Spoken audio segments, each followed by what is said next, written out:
اللہ رب العالمین فرماتے ہیں وَمَنْ أَحْسَنُ مِنَ اللَّهِ حُكْمًا، اللہ سے بہترین فیصلہ کوئی نہیں کرنے والا لِقَوْمٍ يُوقِنُونَ، لیکن یہ نظریہ، یہ عقیدہ، یہ سوچ اور فکر صرف یقین رکھنے والوں کی ہو سکتی ہے جو اللہ پر ایمان اور یقین رکھتے ہیں۔ اور اس کائنات میں سب سے زیادہ یقین محکم وہ سردار ولد آدم کا تھا، اس لیے وہ اپنی دعاؤں میں اس بات کا اعلان کیا کرتے، وہ اپنی امت کے لوگوں کو، مصیبت زدوں کو ایک دعا سکھلایا کرتے، اور اس میں یہ کلمات ہوتے عدل فی قضاؤک،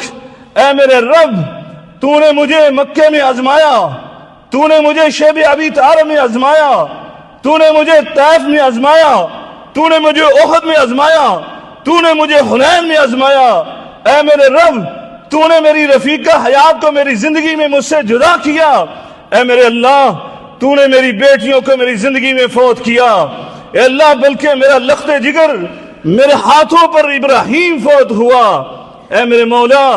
تب بھی میں یہی کہوں گا عدل فی قضاؤک، میں تیری حکمت کو سمجھتا ہوں، میں تیری رحمت کو جانتا ہوں کہ تیرا جو بھی میرے بارے میں فیصلہ ہے وہ عدل پر مبنی ہے۔